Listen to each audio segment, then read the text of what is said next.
Oi, gente, tô vendo que vocês estão entrando. Eu tô hoje sem filtro, porque eu tô super, hiper, mega me achando que eu vim fazer a live do consultório. Quer dizer, vim não, né? Fiquei aqui no consultório pra fazer a live. Tô me sentindo muito, muito livre. Tô sem Shakira, tô sem barulho de casa. Tô ótima, gente, pra falar de um assunto que eu amo.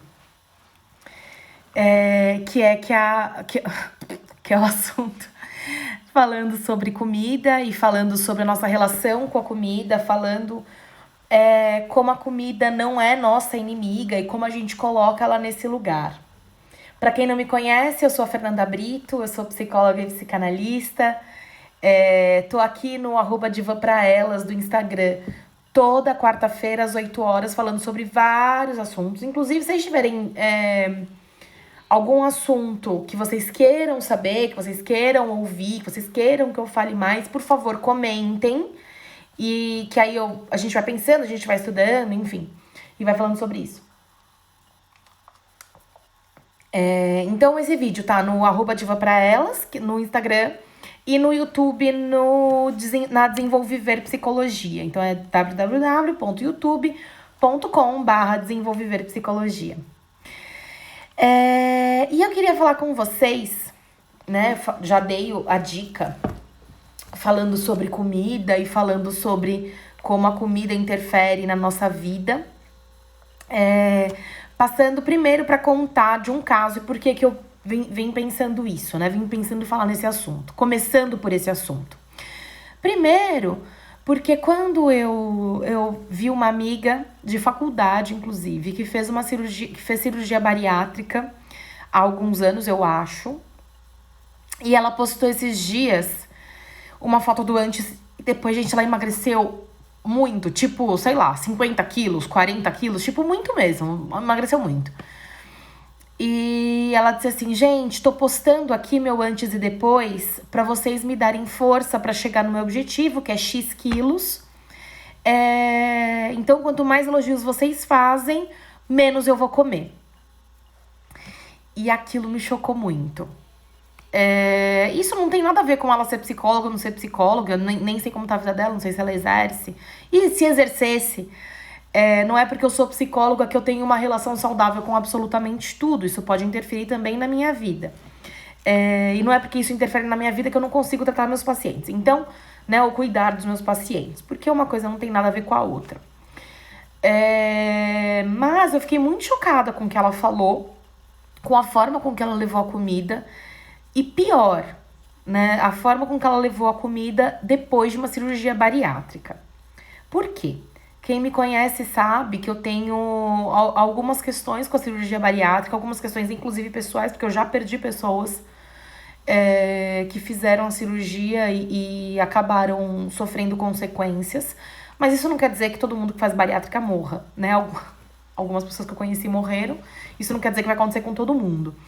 Mas não é uma cirurgia simples. E eu acho que banalizou, né? Eu vejo, pelo menos, a cirurgia como muito banalizada. Então, assim, isso aqui, gente, eu não tô falando de achismo, não. Eu vejo isso no consultório.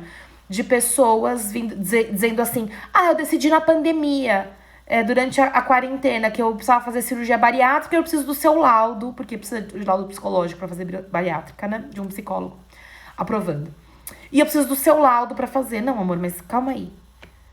Então, olha o que você tá me dizendo. Você tá me dizendo que você decidiu há um mês, né, que você precisava fazer uma cirurgia completamente invasiva no teu corpo, que vai tirar metade de um dos seus órgãos, que vai mudar completamente a sua relação com a comida, e você decidiu assim, do nada. Faz um mês e você quer o meu laudo. Porque é assim, né? Falando sobre a bariátrica, o CRP exige que o psicólogo faça no mínimo 12 sessões antes da cirurgia bariátrica, antes de autorizar ou não a cirurgia bariátrica. Mas isso não quer dizer que só depois, que depois das 12 sessões o psicólogo tem que dar o laudo. Eu acho 12 sessões, gente, muito pouco. 12 sessões eu faço uma vez por semana, dá 3 meses. 3 meses de análise é nada. né? Como dizem as minhas amigas, análise, não é miojo. Então, 3 meses de análise é nada. Você nem começou a entrar nas suas questões ainda. Então, eu fico pensando nisso, assim. Vocês estão ouvindo a campainha daqui, é porque eu tô no consultório, vocês já entenderam, né?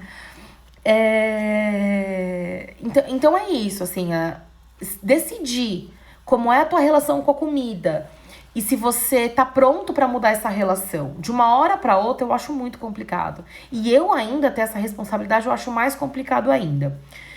Gente, obesidade não é escolha de vida, não é lifestyle.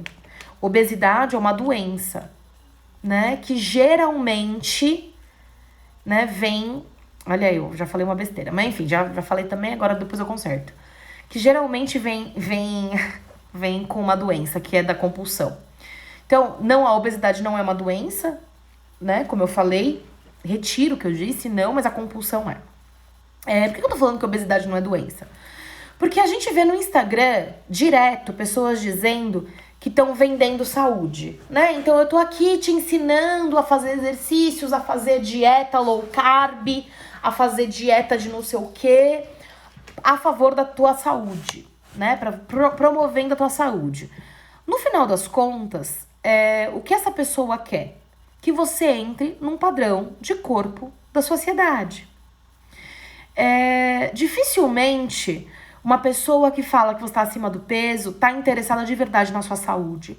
Essa pessoa tá interessada, porque ela não sabe, não tem, se nem, às vezes nem exame de sangue, a gente consegue ver todas as questões de saúde dessa pessoa, não é olhando pra ela que eu vou ver que ela tá doente. Que ela tá com colesterol, tô olhando aqui pra você, tá com colesterol alto, hein, amor? Tem que dar uma diminuída, não é olhando, né? Então, como é que a pessoa olha pra você e fala sobre o seu colesterol, pré-diabetes ou whatever, A4, né? Não tem como dizer. Então, essa pessoa não tá preocupada com a tua saúde. Essa pessoa tá preocupada que você entre num padrão estético. Isso não importa, não quer dizer que ela esteja nesse padrão. Né? Essa pessoa também pode estar obesa e falando sobre você. Né? E falando sobre o seu corpo. Porque fomos criados pra isso. Pra falar do corpo dos outros. Bom, então eu fico pensando assim, né? Se você tá fora do padrão, você tem que buscar esse padrão. E a gente tá numa sociedade que exige que a gente, falando em padrão, minha unha descascada, vou fazer amanhã, depois de amanhã. A gente vive num mundo, né, que se você tá fora do padrão, você tem que buscar. E é interessante que você esteja fora do padrão. É interessante que você esteja na falta, porque na falta você sempre compra mais coisas numa sociedade capitalista. O que a gente quer, o que as pessoas querem é que a gente compre mesmo, que a gente esteja insatisfeito, que a gente siga dietinhas e regrinhas e by the book, e o livrinho. Né? Então é importante a gente entender isso. É importante a gente entender o quanto a gente... Porque eu tô falando, quando cometem com a gente, mas o quanto a gente comete com o outro também. Também é importante a gente pensar. Porque a gente também fala do corpo do outro, a gente também diz que o gordinho não é saudável, que o acima do peso não é saudável, que o obeso não é saudável, né? E será que não é? E aí são duas coisas diferentes. Porque ouvi amigos dizerem, mas você tá de dieta e falando que estar gordo é ok. São duas coisas diferentes. Eu aceitar o meu corpo normal, né? Porque estar acima do peso... Primeiro assim, gente, o IMC é uma mentira. Isso é velho, isso é old school. Não sou médica, mas tenho noção da vida, né? Então, por exemplo, a Graciane Barbosa, sabem quem que é? Aquela esposa do Belo, que sai nas revistas, né? Que sai não é na revista que eu ia falar, que sai no carnaval, rainha de bateria, que fala sobre vida fitness. Eu aposto e ganho que ela não tem um IMC normal. O que é o IMC? É uma progressão, um número que entraram em acordo, dizendo que quem tá dentro desse número é normal, o peso normal, né? Peso versus altura é normal. Quem tá com o número X tá abaixo do peso, quem tá com o número Y tá acima. Aí eu chego pensando aqui, né, comigo. A Graciane Barbosa, aquele cheia de músculo, porque ela é músculo puro, aquela mulher. Gente, ela levanta não sei quantos quilos na perna, eu fico chocada. Tem dia que ela chega a chorar, de tanto que ela levanta aquilo na perna. Ela, com o músculo que é mais pesado que gordura, tá dentro do IMC? Duvido. Duvido. Não tá. Então, a gente tem que entender que o IMC, ele é uma medida velha. Ele é uma medida que não deve ser levada a cabo, mas ainda é usada, né? Então, uma pessoa que tá com o IMC alto, né, gordinho, obeso, pré-obeso, obeso 1, obeso, tem obesidade 1, obesidade 2, essa pessoa tá doente? Não sei, porque a gente não fala só de doença física, tem doença também mental. Então, não importa só que você não tá completamente saudável no corpo, porque você pode estar completamente saudável no corpo e completamente desequilibrado mentalmente, emocionalmente. Então, vou te falar que você é uma pessoa saudável? Não, você não é uma pessoa saudável. Não, você tem questões e precisa cuidar de tudo isso. E aí, eu acho interessante a gente pensar, voltando a essa ideia falando sobre dieta, que é a seguinte: uma coisa é eu ter que estar em dieta porque eu tenho que estar com o corpo X, Y ou Z. Outra coisa é eu estar em dieta porque eu quero me alimentar melhor, eu quero lidar melhor com a comida.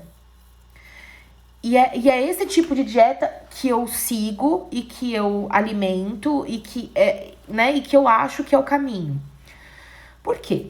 Porque uma obesidade, fatalmente, né? Fatalmente é muita coisa, mas geralmente, quando a gente fala de uma pessoa obesa, de uma pessoa gordinha, de uma pessoa fora do padrão da sociedade, né? Com excesso de peso, depende de qual excesso seja, a gente tá falando de uma pessoa, geralmente, que tem uma compulsão alimentar. Isso não quer dizer que magros não tenham compulsão. Magros também podem ter compulsão alimentar.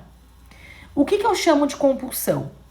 Episódios recorrentes ou não, porque tem compulsões que elas são periódicas, né? Então, não necessariamente eu vivo na compulsão. Pode ser que eu tenha um tempo de compulsão, um tempo sem compulsão, né? Pode ser que eu tenha episódios, então, a cada 1 ano, a cada 6 meses, né? Tudo isso entra em compulsão também, independente da frequência disso. Que eu tenho uma dificuldade em parar de comer. E uma pessoa que come muito alface e uma pessoa que come muito chocolate pode ser compulsiva do mesmo jeito. Então, percebe que não tem a ver com o corpo, mas pode ter a ver com o corpo, né? Então, nem todo compulsivo é obeso, é isso que eu quero dizer. Mas, geralmente, o obeso é compulsivo, né? Então, ele tem aqueles ápices de compulsão alimentar, porque ele não tá saciado, e aí ele come para se saciar. E a cabeça não conversa com o corpo. Então, a cabeça sente que falta alimento. Tô com fome, tô com fome, tô com fome. Apesar do corpo já estar nutrido.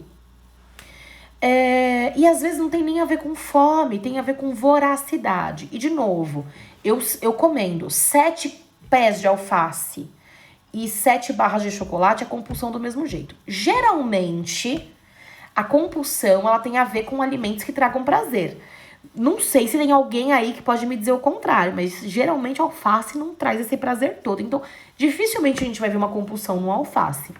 Né? A gente vai ver no chocolate, a gente vai ver numa pipoca, a gente vai, sei lá, em coisas, né, em outros, fritura, em outros tipos de massa, em outros tipos de alimento. Mas são alimentos que nos trazem prazer, que nos dão mais energia e que é aqueles alimentos que a gente chama de comfort food, que dá aquele conforto, né, pro corpo. Então, a gente tem esses episódios de compulsão, esses episódios de compulsão podem aparecer por qualquer razão. Mas muitas vezes eles acontecem sem a pessoa perceber, óbvio, mas para preencher uma falta. É esse tipo de episódio, né, que não é saudável, que às vezes a pessoa passa mal de tanto comer, dói o estômago, vomita, mas ela não consegue parar. Então, o ato de não conseguir parar é o que denomina uma compulsão ou não. Agora, pensem comigo. Tenho obesidade, né? Sou obesa, sou gorda, melhor. Sou gorda, tenho episódios de compulsão e faço uma cirurgia bariátrica. Qual a chance de eu cumprir esse pós-cirúrgico?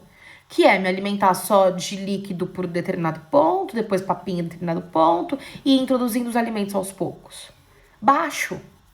Porque não tem a ver com fome, não tem a ver com o tamanho do meu estômago.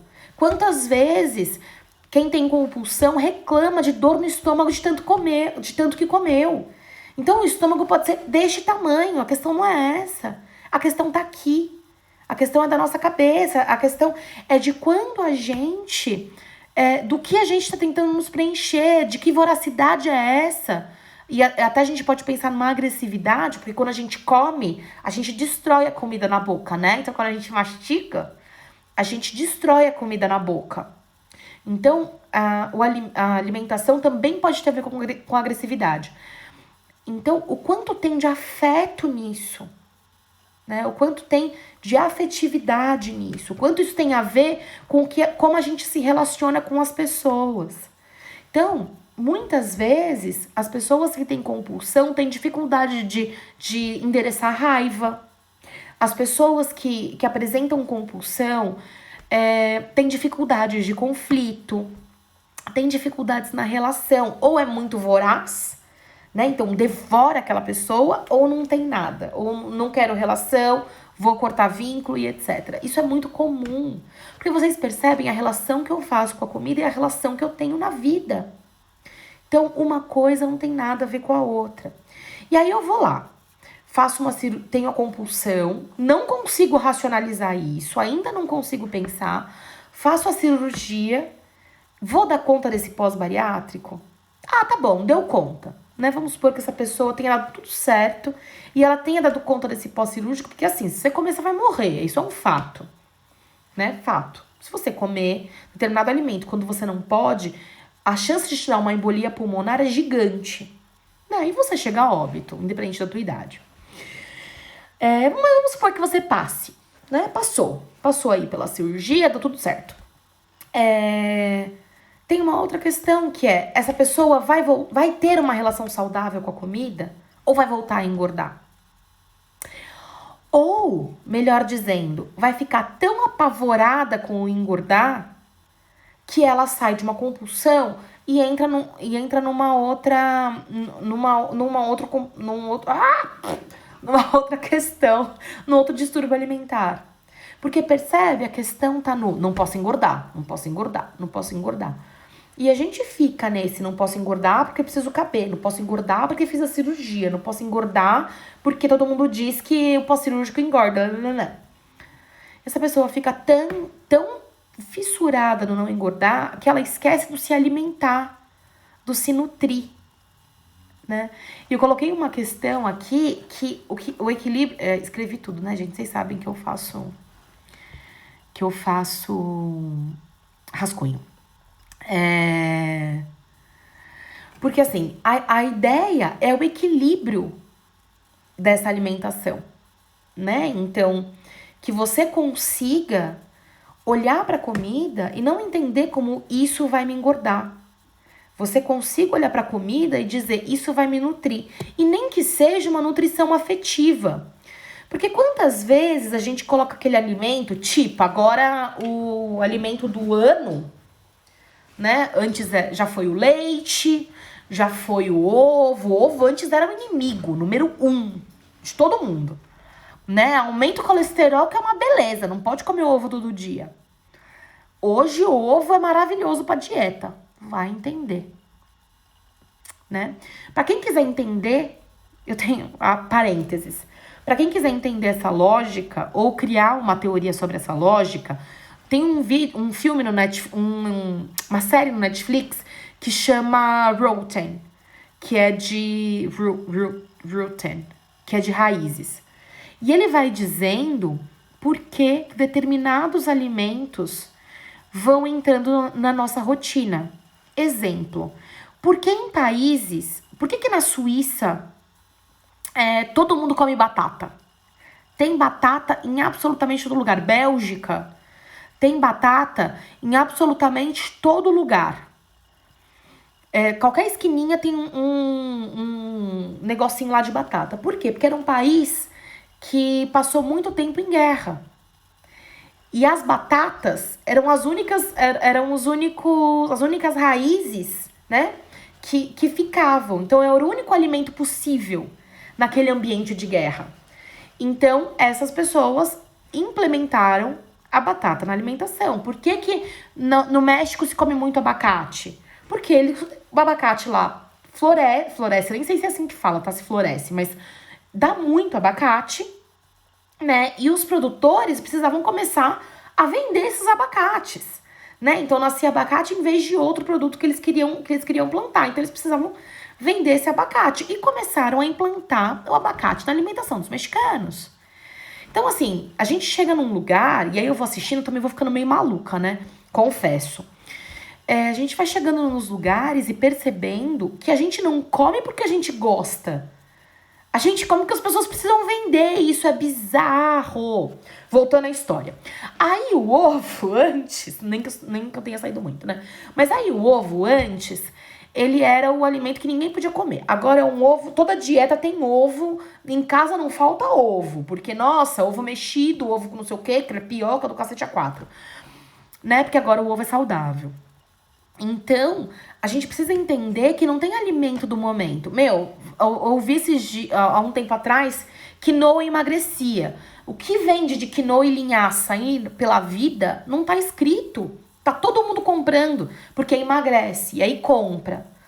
Né? E a gente precisa entender. E aí põe linhaça em absolutamente tudo na vida. Queria entender quem foi esse primeiro produtor de linhaça que quis enfiar essa linhaça na nossa goela abaixo, literalmente. Então, a gente vai colocando a comida ou como salvadora, isso emagrece, água com limão emagrece de manhã, ou a gente coloca essa comida como inimiga número 1. Imagina, não pode, leite, Deus me livre, glúten. E aquela lembrança afetiva que a gente tem, que eu tenho muito, inclusive, porque minha avó e minha bisavó cozinhavam pra caramba. Aquela lembrança da nossa mãe. Ah, a Milena entrou, acabei de lembrar de outra lembrança. A lembrança afetiva da minha bisavó fazendo bolinho de chuva. Glúten, açúcar com fritura. A Milena me lembrou porque eu tenho uma lembrança afetiva da mãe dela fazendo pastel. Gente, era tanto pastel, tudo bem que nós éramos em muitos. Mas ela fez tanto pastel aquele dia, tanto pastel, e ela fez a massa, ela fez o recheio, tipo, puta, foi muito legal. E aí, borda, né, porque também tem isso, quando eu fazia pastel com a minha avó, principalmente, era legal cortar a massa do pastel, pegar o garfo, bordar o pastel, né, pra que o recheio não saia, fritar o pastel. Era tudo um processo, que eu tenho uma lembrança do tempo que eu passava com a minha avó, do quanto ela se dedicava àquela comida, do quanto ela se dedicava àquela casa. Só que pastel é glúten, óleo, fritura. Não dá. Pastel de queijo, então, não pode comer de jeito nenhum. Come um de frango, amor, de frango com batata doce, né? Será que eu nunca posso comer um pastel?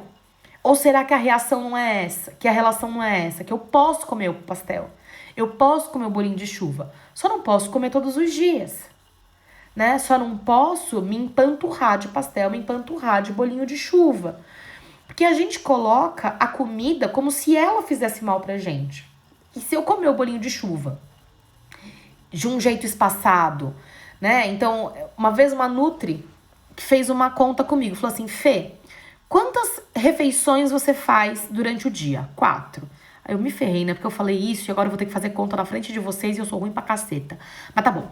Faço 4, fulana. Tá. 4 vezes 7, são os dias da semana. Não sei a resposta, tá, gente? Então, imaginem que eu saiba. Finge que eu sei.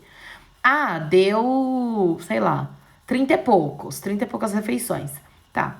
De 30 e poucas, se todas você comer certo, exceto 2, né? Você não vai sair da dieta, você não vai deixar de ser saudável. Você comer uma coisa ou outra porque aquilo te faz bem, não vai ferrar com o seu organismo, não vai ferrar com a sua dieta e você vai continuar emagrecendo. Então, É isso que eu digo. Esse lugar que a gente coloca que a comida vai ferrar a nossa vida. A comida vai me deixar gorda. E não é a comida que te ferra, é o comer que te ferra. Né? É o comer, o ato de comer compulsivamente, o ato de você ir lá e comer uma pizza inteira que ferra a tua dieta, o teu corpo, que te deixa, além de insatisfeita, porque não é aquilo que você quer, não é a pizza que você quer é outra coisa, que talvez você nem saiba. Vai ferrar teu corpo, vai fazer com o seu estômago vai doer e vai fazer com que você se sinta culpada. Né? Porque além de tudo, que absurdo você comer uma pizza inteira. Então, em vez de comer um pedaço de pizza, que não vai te fazer mal, não é isso que vai te estragar, não é isso que vai te deixar doente. Então, o que eu tô dizendo aqui, que eu acho que é importante a gente pensando, é como a gente demoniza a comida. Como a gente demoniza alguns alimentos. E como a gente... tem outra coisa que eu queria dizer que é muito importante. E como a gente coloca o estar magro como a coisa mais importante do mundo. Se eu estou magro, eu estou adequado. Né? Eu queria dizer, porque eu coloquei o seguinte. Nessa nossa vida...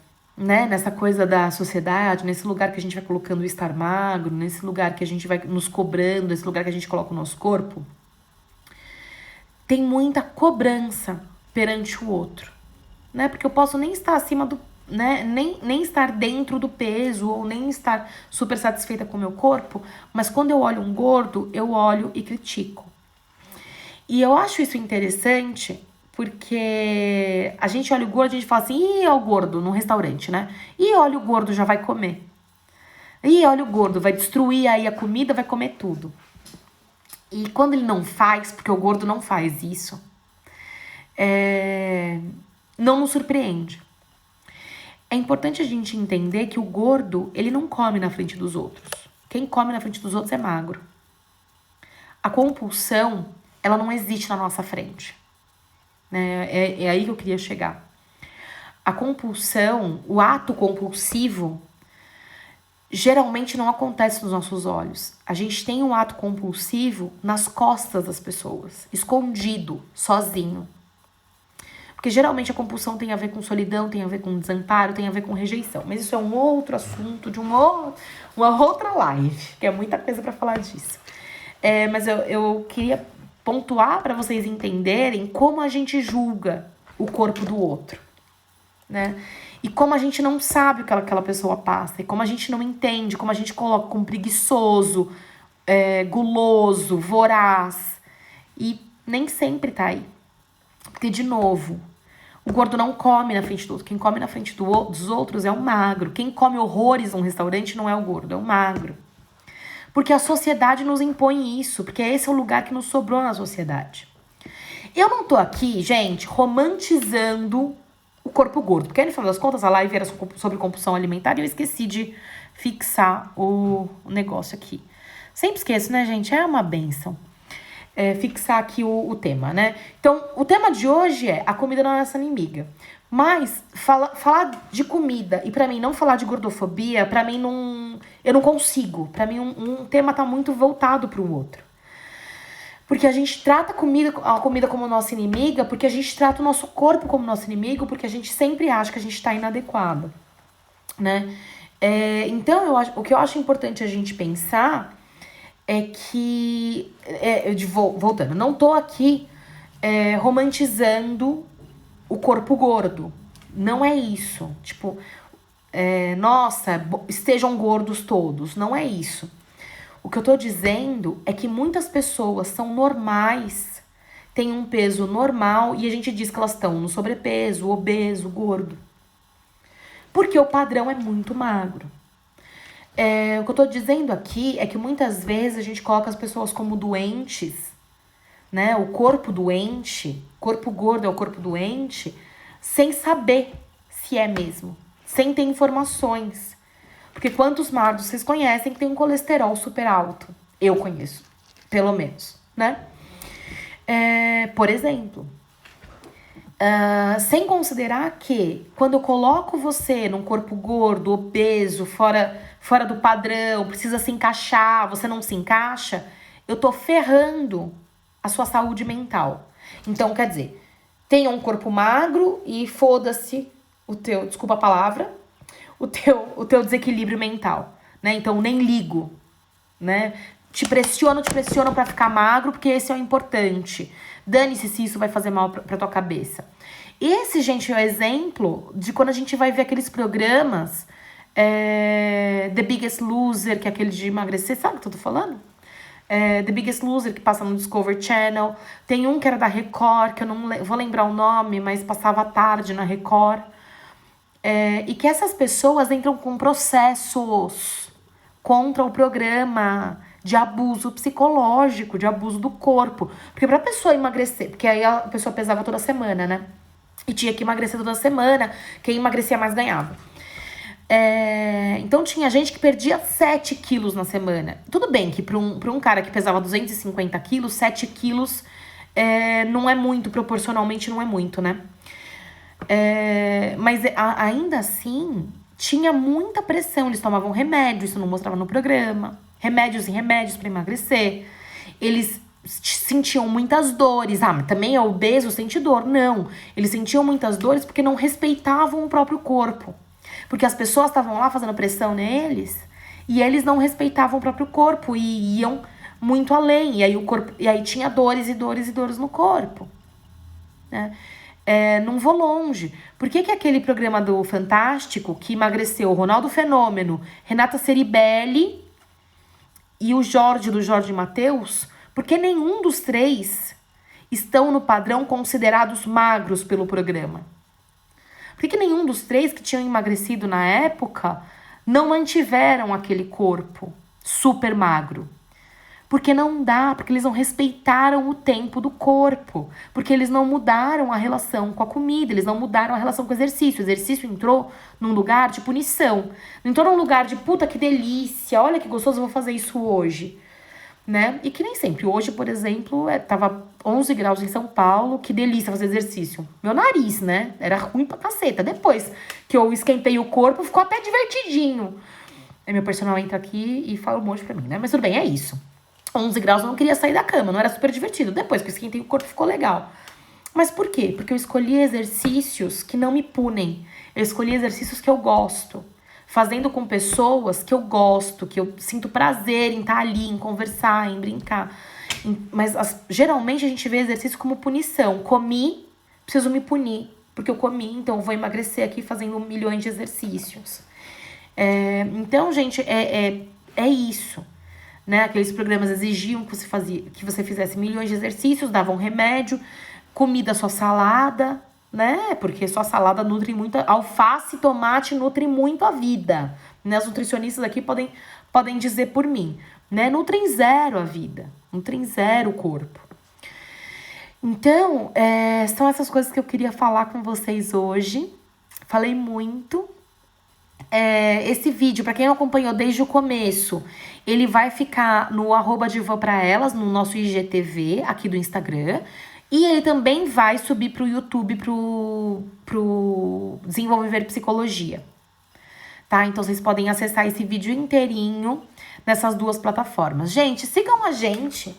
Siga nosso canal. Primeiro que vocês vão ficar sabendo de várias coisas. Segundo, que vocês podem interagir também, dizer coisas e dar ideias de temas. E aí a gente pode ir conversando ainda mais sobre isso.